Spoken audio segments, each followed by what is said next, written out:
Now we are going to look at what are the different parts of the key influencer visual and what they do. So let's start from the top left corner here.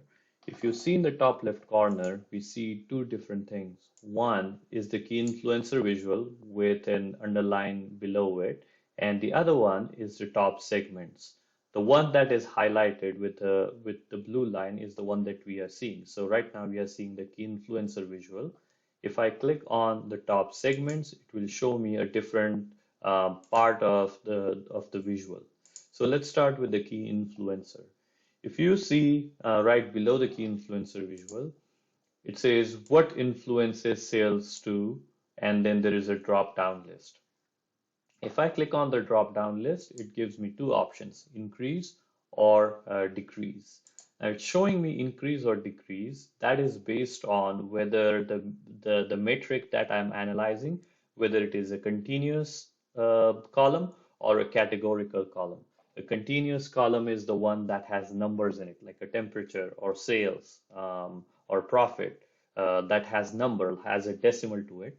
Whereas a categorical column would be a text field. Let's say, for example, a product is returned or not returned, whether a customer liked something or they did not like it, like a multiple choice options.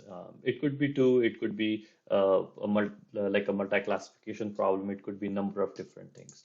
But based on that, you'll see either increase, decrease, or if it is a categorical column, then all the different categories that are within that column. Then as we work our way down, you'll see different categories in the when. So this is the left pane and this is the right pane. The left pane shows the influential factors and the weights associated as to how much they influence the metric of interest. Whereas on the right-hand side, what the right-hand side shows is within for the highlighted category or highlighted column that we have selected on the left-hand side, what is the overall distribution within that category? So the way we would read this is when the product subcategory is copiers and fax, the average sales increased by about $6,000.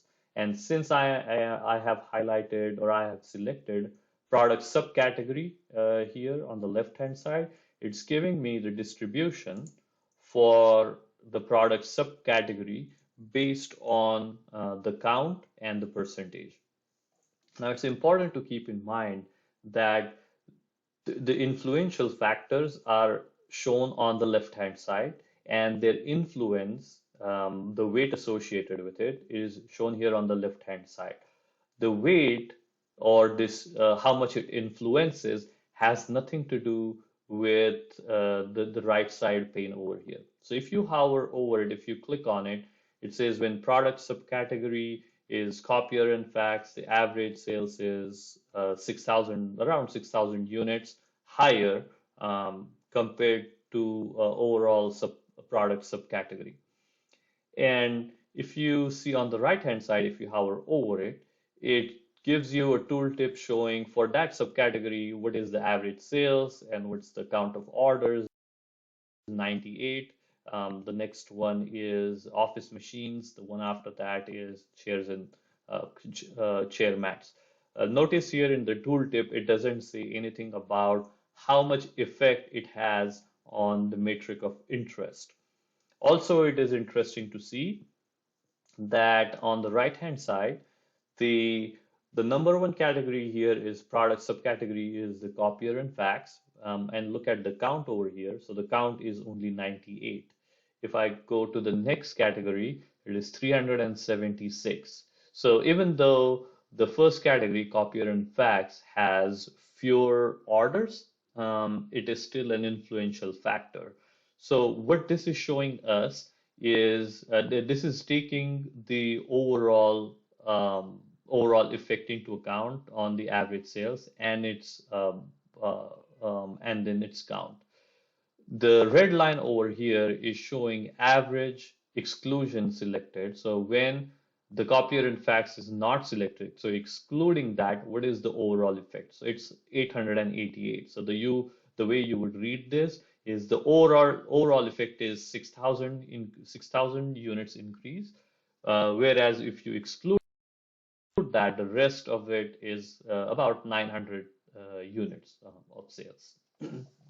As you click on each of these, you will see the it changes the visual on the right hand side. So the next one is ship mode. So if I click on the ship mode, it will only show me the ship mode, the effect of different ship modes within that column on the average sales. Again, this is the average sales. So average sales here is 2,888. So that number is different from, if you see on the left hand side, that number is different from 2.24. So 2,200 units.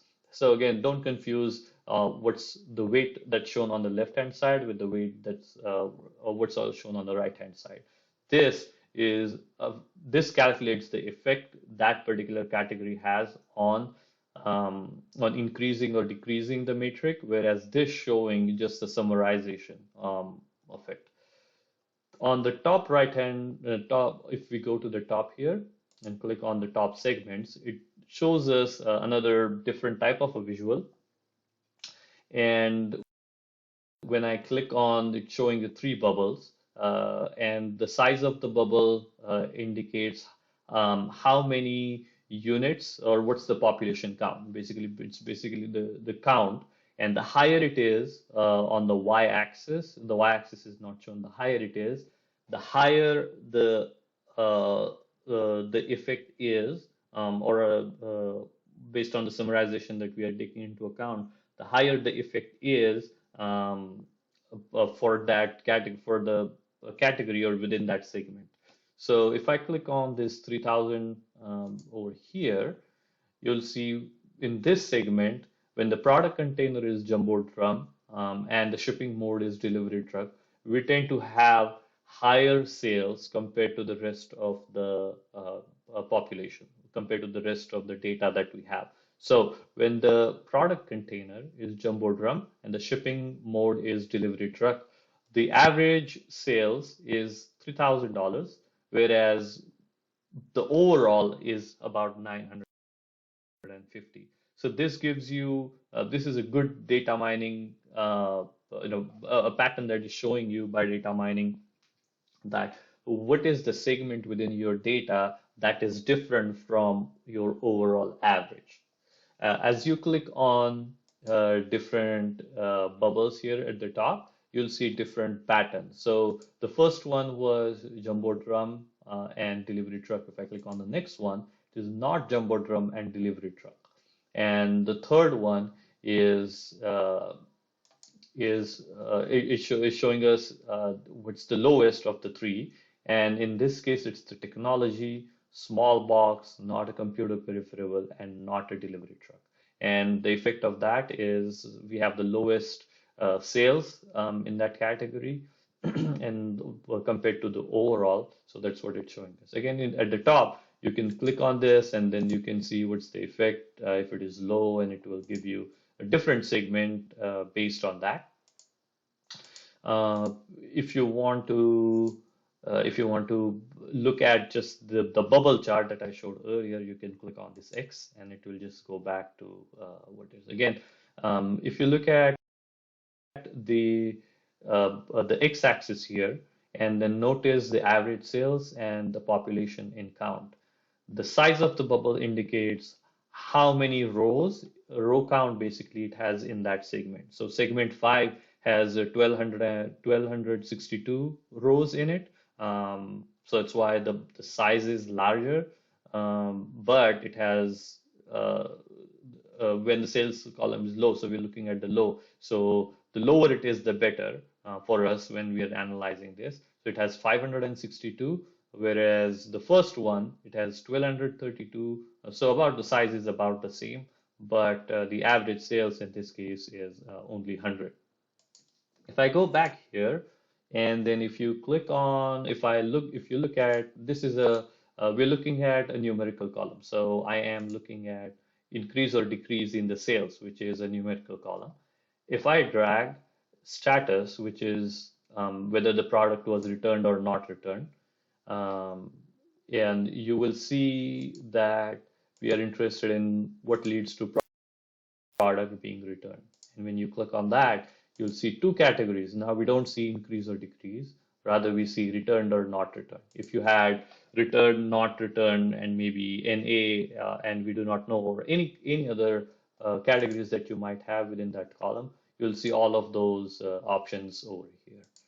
Um, Also note that, and I think I explained that in my in the blog post as well. But if you look at the state or province's District of Columbia, so that is District of Columbia in this case has higher percentage of returns when we look at the percentage. When we look at the count, is significantly lower. The next one is Pennsylvania. The count here is 271, which is much higher than 68, but the percentage is low. But if you look at the key influencer in the left pane and look at California, so you have California is the second most influential factor. But if you look at the right-hand pane over here, we have DC, Pennsylvania, and California. California is, if I click here, California is third. And that might be a cause of confusion. And the reason is, again, this is showing by the effect it has, meaning the weight, so 4.21, the effect it has on the quantity that we are analyzing, whereas this is purely based on summarization, purely based on the percentage of the orders that were returned. It does not take the weight of the matrix or the effect into account. So that's why the order is different. So don't confuse the two with each other. Also, if you want to only look at the factors that are influencers, and the way the influencers are defined is the um, if the column height is above this red line is whatever you have selected, calculating the average for the rest of the group. If you click on that, then let me show you. If I click on that, here, right over here, it will only show the factors that are above that red line. So that's how the key influencer works, and that's how you read it. Also, the way to interpret this is when you see 4.61x for a categorical column, it will always show 4.61x, and the reason for that is in case of a categorical column, it is identifying log likelihood of something happening. Now it is 4.61x of what? 4.61 times of what? Of the other quantity. So it is 4.61 times more likely to be returned than not returned when the state or province is District of Columbia. It is not, it is controlling for all the other factors. So this is not saying 4.61 times more compared to California or Pennsylvania or Massachusetts. It's showing when controlling for everything else, when the state is District of Columbia, it is 4.61 times more likely to be returned than not returned.